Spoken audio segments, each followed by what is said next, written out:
I always get the question, what made you finally stop gambling? And I usually respond the same thing. I'd reached the point where the pain caused by gambling was outweighing the pleasure obtained. I had lost a lot of money, but more importantly, I lost a lot of time, friendships, relationships, and in actuality, my own sanity. I want to talk about the very last time that I placed a bet. I went from being all excited about the result of a basketball game to hiding in the casino bathroom, counting a $10,000 cash advance over and over again to make sure that I hadn't dropped any in my drunken haze walking around the casino floor. I want you to understand what a day in my life looked like at the peak of my gambling addiction. If you relate to what you hear in this story, there's a pretty decent chance you might have a problem with gambling. If that is the case, well, clearly, you're not alone. But in fact, there's 2 million people in the United States alone with a gambling addiction, and millions more around the world. My goal here is to show you what it looks like to be in action as a gambling addict, so you can stop making the same decisions and mistakes that I was making for 6 years of my life. Be sure to watch until the end of this video to fully understand how gambling addiction can ruin your life if you continue down the path. Hey everyone, my name is Rob, and I am a recovering compulsive gambler. I made my last bet on November the 12th of 2022, and since then, I've made it my personal mission to release content about gambling addiction recovery in hopes that it will help you, my audience, in recovering from your addictions. So please, do me a favor and smash that subscribe button so we can grow this community and help bring the resources for recovery into the lives of thousands of people around the world. Additionally,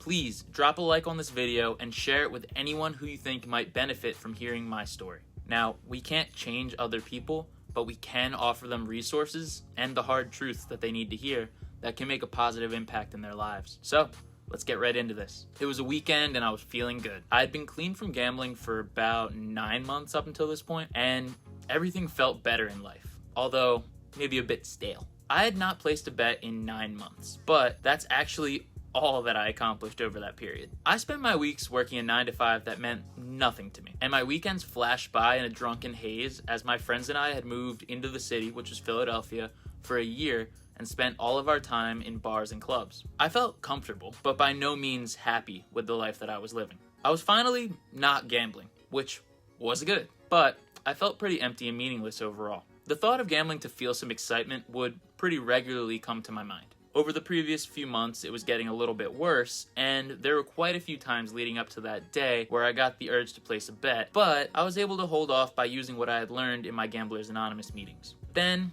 that day, for some reason that I'm not quite sure of still, I realized that I was living in Pennsylvania.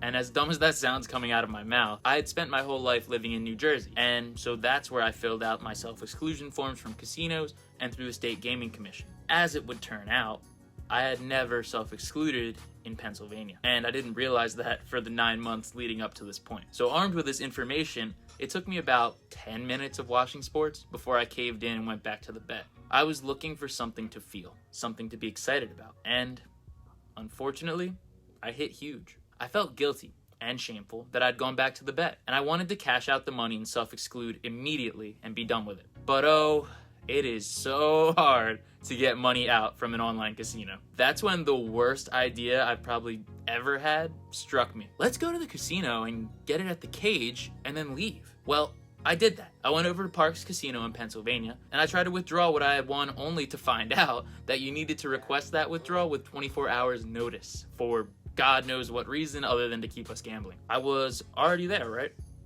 Well, I thought I might as well play a bit. I mean, I can lose the amount that I had just won and it'll be like nothing ever happened. Well, I lost that amount fast. Blackjack turned into craps, turned into poker, turned into me being back to even after about 30 minutes. But it was the weekend, the drinks were flowing, the energy was high, and I got the bright idea to take a cash advance on my credit card, which led to another cash advance, which led to another, and you get the point. So that led to me maxing out that credit card. And I want to note that at this point in my life, I didn't have any debt remaining. I had paid off debts from my previous gambling 9 months prior, but I didn't really have very much money saved up. So the cash advances sent me very, very much into the negative in terms of net worth. Now, I was down to my last cash advance, and all the previous ones would become debt that would take me months of working to pay off. But hey, I was already this deep, right?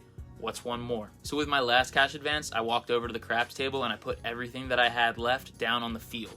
If you're not familiar with what a field bet is in craps, is the ability to roll one roll. If you get a 2, 3, 4, 9, 10, 11, 12, you win.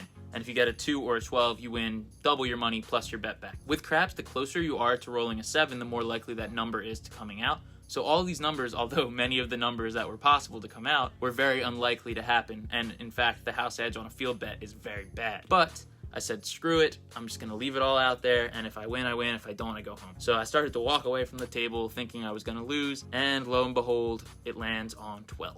I had all the money back from all the previous cash advances, but I didn't have the money that I came in with. I was still down on the day. Despite a miraculous win, that wasn't enough to stop me. I stayed in that casino for 5 more hours. I was counting that cash advance in the bathroom, worried that I'd dropped it somewhere, that I was too drunk, that I was going to lose it. Not just in the casino games where I should have been worrying about. And so I stayed in that casino for 12 hours that day. I left with some money, which is new for me. And on the way out, I hit some slot machines and, broke even, made a little bit back over there. The problem was the cash advances carry quite a hefty fee. So although I had broken even on the amount that I took, I had to pay back thousands of dollars in credit card fees. When you're gambling and you're a gambling addict, you don't care where that money's coming from. You just want to keep the action going. You deal with the consequences afterwards. And boy, did I have to deal with them. I had to pick up a second job. I started bartending. And from that point until about maybe 2 months ago at this point now, I was paying down debt. And now I'm okay. As long as I don't gamble, I won't have any more debt. And that's the beauty of it, guys. If you want to quit gambling, life gets better afterwards. You're not losing any money because of gambling. And I hope that hearing my story brings to light a couple different things. That if you're not properly putting in self-exclusions and barriers to entry to the casinos and sportsbooks, you're going to find yourself going back at the drop of a hat when the willpower that you've built up starts to dissipate. You need to be doing everything possible and everything in your control to stay away from the bet. That includes self-exclusions. It includes going to group therapy meetings. It includes gaming commission self-exclusions. It includes literally everything you have to do to stay clean. If you're interested in what I've done to stay clean, I've made a PDF resource guide that I'm going to include in the description below. That PDF guide has everything that I've done to stay clean, as well as every resource that I've used in my recovery journey. I also hope that story brings to light the dangers of gambling, but also the sadness of gambling. I had been so excited to go to that casino and, pick up the money that I had, and then flash forward 12 hours later, I'm miserable, I'm stressed, I'm anxious, and I'm tired. And I'm really worried that I'm going to drop this money. I wasn't worried that I was going to lose the money on blackjack, even though I did. I was worried that I was going to physically drop the money. And to be honest, there would have been no difference as to the amount that I was walking out with. I want to tell you, my audience, that if you can relate to this story, again, there's a decent chance that you could have a gambling addiction. If you do, once again, you're not alone. You can reach out to me for help, but also just join our community. This community is growing every single day. There's over 600 of you in here now, and all that we're trying to do is help each other recover from a gambling addiction. That's it. Not telling anyone what to do, not telling anyone how to live their life. I'm telling you that if you want to recover from a gambling addiction, you can. And here's how. And I know that we can keep getting better together, one day at a time.